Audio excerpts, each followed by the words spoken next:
Write the expression for Friedrich's equation to describe behavior of adsorption and solution from solution. अच्छा, from solution लिख रहा है तो देखो फ्रेंडलीज आइसोथर्म वैसे ये होता था that x by m is equal to k p 1 by n. This was Friedrich isotherm, but it was for adsorption of gas, so it was including pressure. That is why it includes pressure. But solution से ऐसा similar एक equation बनती है, that is k c 1 by n, that is adsorption from solution. Adsorption from solution.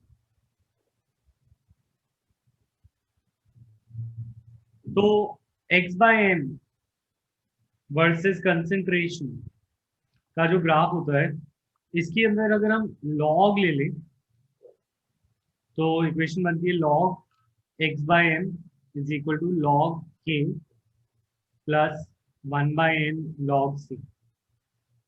तो इस case में relation x by m और c के बीच में होता है, जिसमें जो इक्वेशन बनेगी that will be slope will be 1 by n, because we can compare this equation by y is equal to c plus mx. Is this graph clear? Yes. Okay. What causes the charge on soil?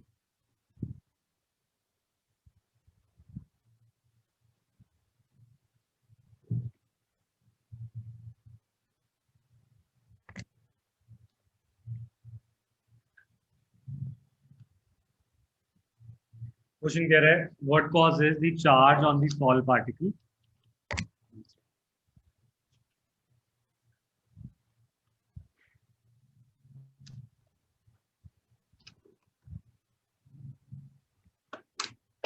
इसका answer है charge on the sol particle is due to preferential adsorption of some ions. Charge on colloidal particles is due to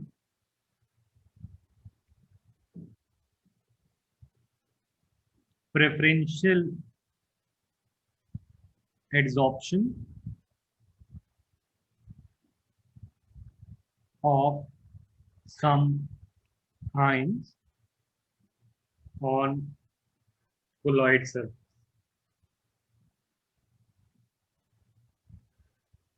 ठीक है, अगर कोई negative ion को absorb कर ले तो नेगेटिवली चार्ज सॉल्व हो जाएगा, और कोई पॉजिटिव आयन को एब्जॉर्ब कर ले तो वो पॉजिटिवली चार्ज हो जाएगा. फॉर एग्जांपल हमने देखा हुआ है AgI अगर कोलॉइड है तो AgI के ऊपर I- अगर एब्जॉर्ब हो जाता है तो वो पॉजिटिवली चार्ज सॉल्व बना लेते हैं, नेगेटिवली चार्ज. और AgI पे अगर Ag प्लस एब्जॉर्ब हो जाए तो वो पॉजिटिवली चार्ज सॉल्व बना देते हैं. तो it is due to absorption of the ions from the solution. Preferential absorption मतलब किसी एक को प्रेफर किया जाता है और बाकियों को नहीं किया जाता. ठीक है. Question is saying name promoter and used in Haber process. Actually मैंने तुम्हें शायद लास्ट क्लास में वो करा दिया था कैटालिसिस का क्वेश्चन. कैटालिसिस कटा हुआ है कोर्स से, मुझे दिमाग में याद नहीं था, तो ये भी कट सकता है हावर प्रोसेस. पर अमोनिया की प्रिपरेशन में आ सकता है पी ब्लॉक में. तो molybdenum is used with iron second part में, थर्ड पार्ट में आंसर लिख लो. ठीक है, क्लियर है.